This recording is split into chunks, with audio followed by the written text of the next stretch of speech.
Alright, I thought I would just add two more little posts of mine uh, as part of the preaching video I made just now before called Valley of Death, Holy Mountain, Infinity and Beyond.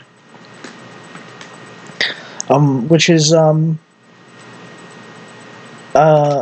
these are two things that I came up with as soon as I finished recording, so it's like, that's why they're not part of the video, but I really want to stress these as part of the addendum to the video, which is taking the easy road into the Valley of Death requires backtracking up the road.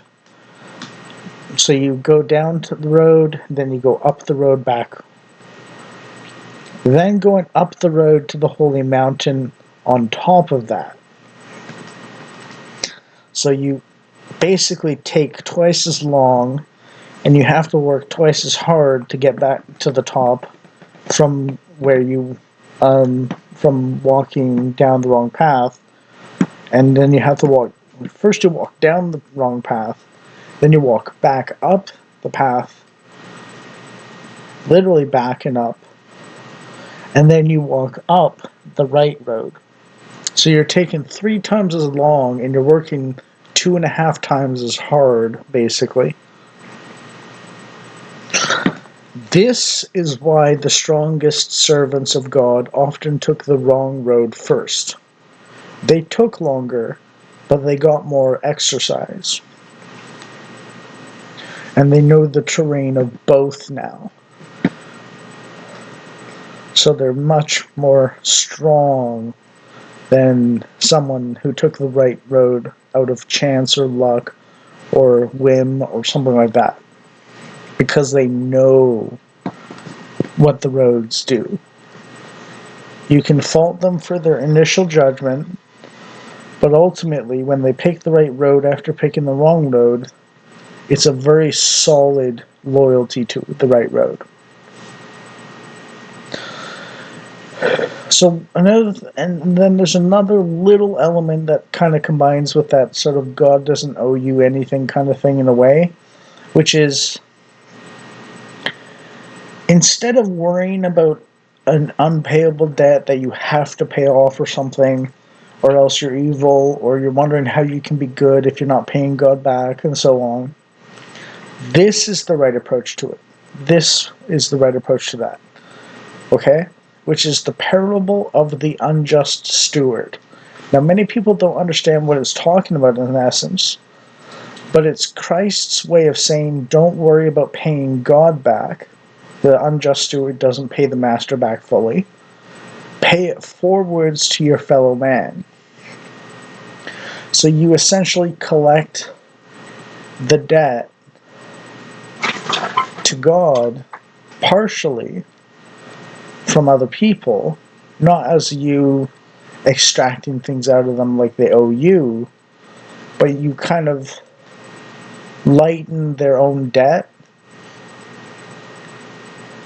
to God, and then you're paying it forwards by doing that. And you're not paying God back. They're paying God back a little bit less than they owe, or less than they owe, and they're happy, and God is happy with you for doing that. So basically, the right way to approach it, more simply put, is you will always owe God more and more, no matter what you do, for your entire existence. But if you're paying it forwards to your fellow man, then he will never, ever collect the debt. As long as you pay it forwards to your fellow man.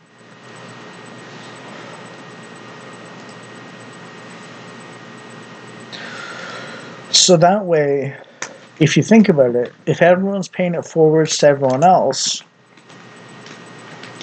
then God doesn't collect the debt from anyone, no matter how much everyone owes them. And if you think about it in one sense, The fiat currency financial markets and the perpetual debt is a materialist sort of vision of it, which is wrong to do, but in relation to the infinite cosmos, it is right to do.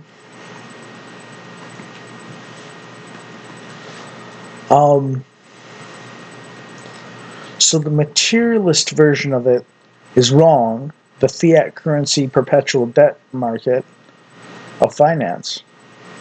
But the transcendental cosmic version of just pay it forwards, don't worry about your debt to God element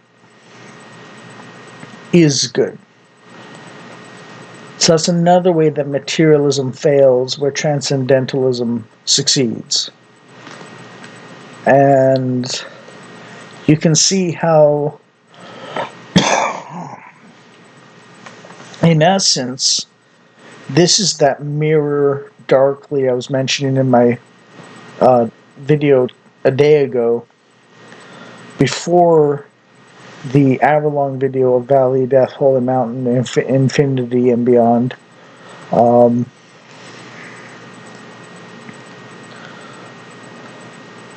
Called the Niebuhr Blasphemy Against Holy Spirit, Layers of Rights, and so on. So I just thought I would add those two little pieces to the puzzle to finalize clicking it together and so on, for a little extra layer of added meaning to the whole process.